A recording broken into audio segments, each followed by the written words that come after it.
Hello everyone, welcome to online tuition. तो आज हम डिस्कस करेंगे कुछ इम्पोर्टेंट क्वेश्चंस को जो होंगे एनिमल हस्बेंड्री टॉपिक से रिलेटेड। तो ये रहेगा इम्पोर्टेंट क्वेश्चन सीरीज़ का पार्ट 6। अगर आपने पार्ट फर्स्ट, सेकंड, थर्ड या फोर्थ, फिफ्थ नहीं देखे हैं तो आपको डिस्क्रिप्शन बॉक्स में लिंक मिल जाएगा, तो आप उसे देख लीजिए। तो आज का डिस्कशन स्टार्ट करते हैं। तो इसमें देखते हैं, जो हमारा फर्स्ट क्वेश्चन है, which breed of buffalo is known as Panch Kalyani. तो पंच कल्याणी किस भैंस की नस्ल को जाना जाता है? First option is Murrah, second is Nili Ravi, third is Bhadawari and fourth is Jafarabadi. तो जो पंच कल्याणी है, नीली रावी को पंच कल्याणी के नाम से भी जाना जाता है। तो इसका जो राइट ऑप्शन हो जाएगा, ये हो जाएगा ऑप्शन नंबर सेकंड। तो नीली रावी को ही पंच कल्याणी कहा जाता है।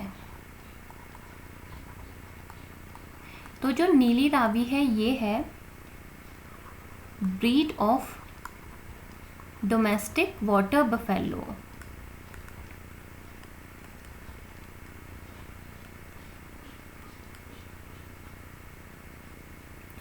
और इसके मिल्क प्रोडक्शन की अगर बात करूं कि कितना मिल्क ये प्रोड्यूस कर सकती है पर लैक्टेशन में, तो ये एवरेज 1850 केजी मिल्क प्रोडक्शन कर सकती है। और अगर रेंज की बात करूं तो 1586 टू 1929 केजी पर लैक्टेशन नीली रावी से हमें मिल्क प्राप्त होता है। और अगर फैट की बात करूं, कितना फैट परसेंट इसके मिल्क में पाया जाता है, तो ये होता है 6.8%। और इस ब्रीड को आसानी से पहचाना जा सकता है क्योंकि इसके माथे पर और इसके पैरों पर सफ़ेद रंग के धब्बे पाए जाते हैं। और इसके अलावा इनकी जो आइज़ होती हैं, ये होती हैं वॉल्ड आइज़। वॉल्ड आइज़ का मतलब होता है having abnormal amount of white.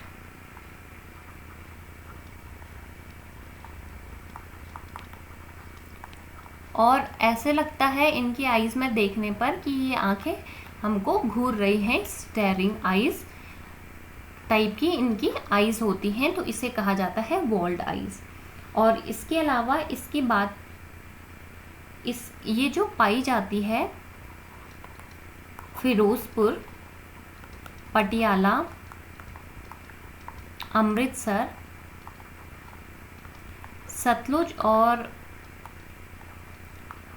Ravi नदी का जो एरिया होता है उसके पास में ये पाई जाती हैं। तो ये है domestic breed of water buffalo. तो पंच कल्याणी जिसे कहा जाता है वो है नीली रावी। अब नेक्स्ट क्वेश्चन की ओर चलते हैं। नेक्स्ट क्वेश्चन, सेकंड क्वेश्चन है, what is the cause of Ranikhet disease. तो रानीखेत बीमारी का कारण क्या है? फर्स्ट ऑप्शन है फाउल हर्पीज वायरस, सेकंड है एंटीरो वायरस, थर्ड है पैरामिक्सो वायरस एंड फोर्थ है प्रोटोजोआ। तो सबसे पहले देखते हैं जो रानीखेत डिजीज़ है, तो इसे VND के नाम से भी जाना जाता है। और VND का मतलब होता है वायरुलेंट न्यूकैसल डिजीज़। तो इसे VND भी कहा जाता है। और ये है कॉन्टेजियस वायरल एवियन डिजीज़। और इसमें जो होती है चिक्स जो होती हैं, वो होती हैं हाईली ससेप्टेबल देन अडल्ट्स। और अगर इसके कॉज की बात करूं कि ये किस कारण होती हैं, तो ये होती हैं APMV के कारण। और APMV क्या होता है? ये होता है एवियन पैरामिक्सो वायरस टाइप 1। तो it is a viral disease. तो रानीखेत जो डिजीज़ होती है, ये होती है एवियन पैरामिक्सो वायरस के कारण, या इसे कहा जाता है NDV या न्यू कैसल डिजीज़ वायरस।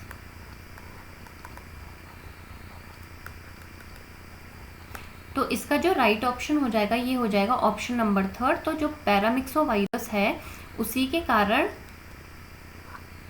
इसका जो रीज़न है ये है पैरामिक्सोवायरस, रानीखेत डिजीज़ का कारण। इसके अलावा अगर ये ह्यूमन में ट्रांसमिट हो सकती है और अगर ये ह्यूमन में ट्रांसमिट हो जाती है तो ह्यूमन को कंजक्टिवाइटिस डिजीज़ हो जाती है। अब सिम्टम्स की बात करूं कि इसके सिम्टम्स क्या क्या होते हैं, तो हैवी मोर्टेलिटी, रेस्पिरेशन इंक्रीज, इसके अलावा वीकनेस, ग्रीनिश डायरिया,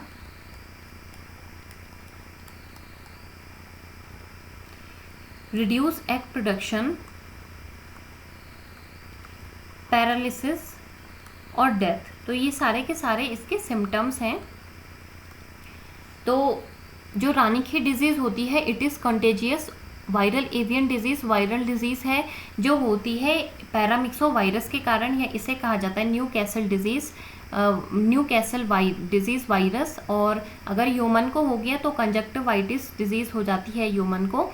और सिम्टम्स की बात करूँ तो heavy mortality, respiration increase, weakness, greenish diarrhoea, death, paralysis और रिडक्शन इन एग प्रोडक्शन। तो ये सारी के सारी जो सिम्टम्स हैं ये है रानीखेत डिजीज़ के। तो इसका जो थर्ड ऑप्शन है ये राइट है। अब नेक्स्ट क्वेश्चन की ओर चलते हैं। नेक्स्ट क्वेश्चन है central sheep and wool research institute is located at. तो केंद्रीय भेड़ और ऊंट अनुसंधान संस्थान कहाँ स्थित है? First is Ambika Nagar, second is Shimla, third is Karnal and fourth is new Delhi. तो CSWRI इसका शॉर्ट फॉर्म है, central sheep and wool research institute. तो ये सिचुएटेड है अंबिका नगर में इन राजस्थान। तो कभी कभी ये भी पूछ देता है कि मालपुरा के नाम से भी पूछा जा सकता है। तो ये अंबिका नगर मालपुरा राजस्थान में स्थित है। तो इसका ऑब्जेक्टिव क्या क्या है? तो इसके ऑब्जेक्टिव हैं शीप और रैबिट के प्रोडक्शन को हाई करना, इसके अलावा डेवलप मीट एंड फाइबर और इम्प्रूव्ड टेक्नोलॉजी का यूज़ करना for sheep and rabbit production. तो ये है अंबिका नगर में स्थित। अब नेक्स्ट क्वेश्चन की ओर चलते हैं। नेक्स्ट क्वेश्चन है browsing is a common feature of. तो ब्राउजिंग किसका सामान्य लक्षण है? फर्स्ट है गोट, सेकंड है कैमल, थर्ड है काव एंड फोर्थ है हॉर्स। तो ब्राउजिंग से पहले हम ये देख लेते हैं ब्राउज़र एनिमल्स क्या होते हैं। ब्राउज़र जो एनिमल होते हैं उनका फीचर होता है ब्राउजिंग करना। तो ब्राउज़र एनिमल्स कौन से एनिमल होते हैं? तो ये होते हैं टाइप ऑफ हर्बीवोरस एनिमल्स। तो ये हर्बीवोरस जो एनिमल्स होते हैं उनका एक टाइप होते हैं जिनका फीड होता, जो ईट करते हैं, eating leaves, fruits of high growing woody plant, इसके अलावा सॉफ्ट शूट एंड श्रब इनका फीड होता है। और ये एनिमल जो ईट करते हैं ये होता है नॉन ग्रास, और इसमें इंक्लूड होते हैं डाइकॉट और वुडी प्लांट। तो ये एनिमल्स होते हैं ब्राउज़र। और एग्जाम्पल की बात करूँ ब्राउज़र एनिमल्स की तो ये होते हैं गोट, अल्पाइन आइबेक्स, इसके अलावा वाइल्ड गोट, डियर। तो ये सब के सब जो एनिमल्स होते हैं ये होते हैं ब्राउज़र, और इनका जो फीचर होता है ये होता है ब्राउजिंग का। तो जो ब्राउज़र होते हैं ये होते हैं ग्रेजर से डिफरेंट। ग्रेजर और ग्रेजिंग और ब्राउजिंग दो डिफरेंट प्रोसेस है। तो जो ग्रेजर होता है ये भी हर्बीवोरस एनिमल्स होते हैं, लेकिन जो ग्रेजर होते हैं तो ये जो ईट करते हैं ये ईट करते हैं ग्रासेस या लो लेइंग वेजिटेबल्स। तो इसमें जो एग्जाम्पल आ जाते हैं ये आ जाते हैं कैटल, शीप, हॉर्स एक्सेट्रा। तो ये सारे के सारे इसके एग्जाम्पल हैं। तो इन दो जो ग्रेजर होते हैं ये जो प्रोसेस करते हैं ये होती है ग्रेजिंग। तो ये दोनों डिफरेंट हैं, दोनों ही हर्बीवोरस टाइप के एनिमल्स होते हैं। तो इसका जो राइट ऑप्शन हो जाएगा ये हो जाएगा गोट, और जो बाकी हैं ये होते हैं ग्रेजर एनिमल्स। और जो गोट है तो ये होता है ब्राउजर एनिमल, जिसका फीचर है ब्राउजिंग करना। तो इसका जो राइट ऑप्शन हो जाएगा ये हो जाएगा ऑप्शन नंबर फर्स्ट। अब नेक्स्ट क्वेश्चन की ओर चलते हैं। Toda is a breed of, Toda किसकी प्रजाति है?